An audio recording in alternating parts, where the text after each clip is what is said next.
రీసెంట్గా మన ముంబైలోని ఒక అపార్ట్మెంట్లోని లిఫ్ట్లో ఒక బాంబ్ బ్లాస్ట్ అయింది. దీనికి రీజన్ ఏదో టెర్రరిస్ట్ అటాక్ ఏం కాదు, కొన్ని బెలూన్స్ వల్ల ఈ బ్లాస్ట్ అయింది. నార్మల్గా ఫ్లోటింగ్ బెలూన్స్ మీకు తెలిసే ఉంటుంది.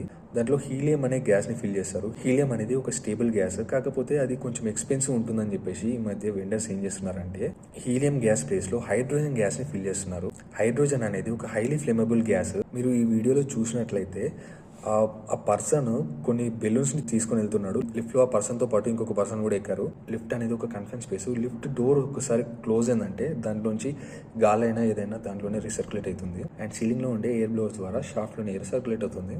అయితే లిఫ్ట్ లో ఉన్న ఈ పర్సన్స్ వల్ల బట్టలు రబ్ కావడం వల్లనో ఒక స్టార్టింగ్ ఎనర్జీ ప్రొడ్యూస్ అయి ఉండొచ్చు, లేకపోతే లిఫ్ట్ లో ఉన్న ఎలక్ట్రికల్ కాంపోనెంట్స్ రన్ అయినప్పుడు వాటి నుంచి వచ్చే స్పార్క్ వల్లనో బ్లాస్ట్ అనేది ట్రిగ్గర్ అయింది.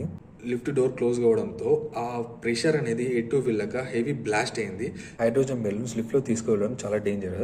అండ్ ఇవి ఒక చిన్న స్పార్క్ దూరంలో ఉన్నా కానీ చాలా ప్రమాదం. రీసెంట్ గా మాలేగావ్లో కూడా ఇలాంటి ఇన్సిడెంట్ జరిగింది. అయితే ఈ లిఫ్ట్ లో ఉన్న ఈ ఇద్దరు పర్సన్స్ కి హెవీగా బర్న్ ఇంజురీస్ అయ్యాయి. ఫ్లేమబుల్ గ్యాస్ యూజ్ చేశారని చెప్పేసి పోలీసులు అయితే వాళ్ళపైన కేసు అయితే పెట్టారు. మీరైతే ఇలాంటి ఫ్లోటింగ్ బెలూన్స్ పర్చేస్ చేసే ముందు చాలా జాగ్రత్తగా ఉండండి. వెండర్స్ ని ముందే అడగండి ఆ బెలూన్ లో ఏ గ్యాస్ ఫిల్ చేస్తున్నారని చెప్పేసి. అది హీలియం అయితే ఓకే, కాకపోతే హైడ్రోజన్ అయితే మాత్రం చాలా డేంజరస్. ఇమీడియట్ గా దాన్ని అవాయిడ్ చేసేసేయండి.